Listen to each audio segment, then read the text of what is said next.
तो चलिए अब सीधे आपको ले चलते हैं एमपी के उमरिया से, जहां अमित शाह संबोधित कर रहे हैं जनसभा को। गर्व है भाजपा के नेता और देश के प्रधानमंत्री नरेंद्र मोदी के समय में आतंकवादी सबसे ज्यादा।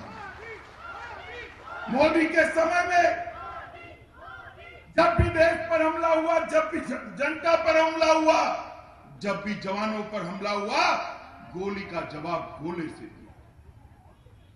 पहले हमला हुआ उरी में, हमने सर्जिकल स्ट्राइक कर उनको संदेश भेज दिया, उनको जवाब दे दिया कि भारत के जवानों का खून व्यर्थ में कभी कोई नहीं बहा सकता। अब यहां पर नरेंद्र मोदी का शासन है, यहां पर भारतीय जनता पार्टी का शासन। उनको लगा कि चुनाव नजदीक है, चुनाव नजदीक है, कुछ कर देंगे तो क्या कर लेंगे।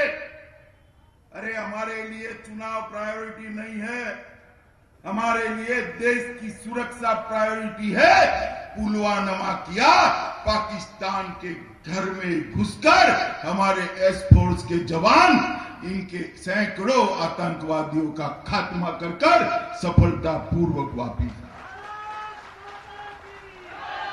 ये नरेंद्र मोदी की सरकार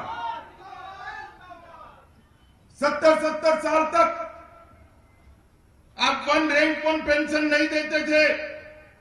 ये भारतीय जनता पार्टी की सरकार ने 70 साल से जिस वन रैंक वन पेंशन की मांग थी, उसको एक ही साल में पूरा कर देश के जवानों को 8,000 करोड़ रुपया सीधा उनके खाते में जमा कराने का काम ये नरेंद्र मोदी सरकार ने किया।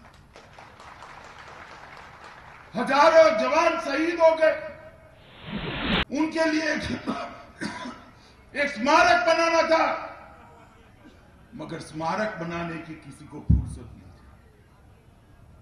टलता जाता था। नरेंद्र मोदी सरकार आई। नरेंद्र मोदी सरकार ने पहले साल में ही देश भर में जितने भी जवान शहीद हुए हैं, दिल्ली के अंदर उसका स्मारक बनाने की शुरुआत की। और अभी चंद दिन पहले मोदी जी ने वो भव्य स्मारक को, हमारे वीर जवानों की स्मृति को, देश को समर्पित करने का काम ये भारतीय जनता पार्टी की नरेंद्र मोदी। अलगाववादियों को हमने जरूर सिखाया है कि इस देश में रहना है तो भाषा भारत की बोलनी पड़ेगी, पाकिस्तान की भाषा कोई बोल नहीं सकता। ठंड में भी सुरक्षा उठा ली गई है, ठंड में भी पसीने छूट रहे हैं, पसीने छूट रहे हैं। मित्रों, एनआईए, इनकम टैक्स, जो अंतर्राष्ट्रीय देश के बाहर से इनके पास पैसा आता था, इसके सारे तार हमारी सुरक्षा एजेंसियों ने जोड़ने का काम भारतीय जनता पार्टी की मोदी सरकार के नेतृत्व में कर दिया है। और कूटनीतिक क्षेत्र के माध्यम से आज पूरे विश्व में पाकिस्तान अलग थलग पड़ा है, कोई पाकिस्तान का साथ देने के लिए तैयार नहीं है। इस प्रकार की कूटनीतिक विजय भी भारतीय जनता पार्टी की नरेंद्र मोदी सरकार। मित्रों, कुछ ही समय के बाद मैं बाइक रैली लेकर उमरिया में निकलूंगा। देश भर में 3800 स्थानों पर हमारे लगभग 1 करोड़ कार्यकर्ता बाइक रैली लेकर निकलेंगे, देश की जनता के पास जाएंगे और चुनाव का मुद्दा क्या है उस पर स्पष्टता करेंगे। अब किसी को लगता है मेरे परिवार का बेटा बड़ा हो गया है, इसलिए देश में चुनाव होना चाहिए, ऐसा नहीं हो। ये देश का चुनाव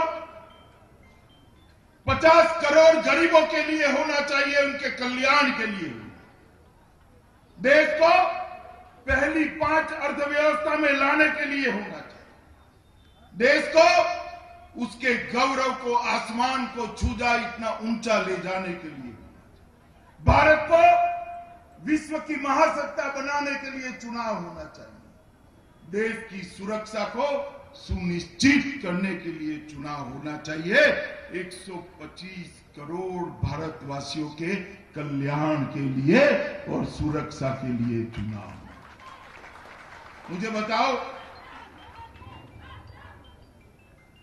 शहडोल वालों, मुझे बताओ उमरिया वालों, आज ये अभियान की हम शुरुआत कर रहे हैं।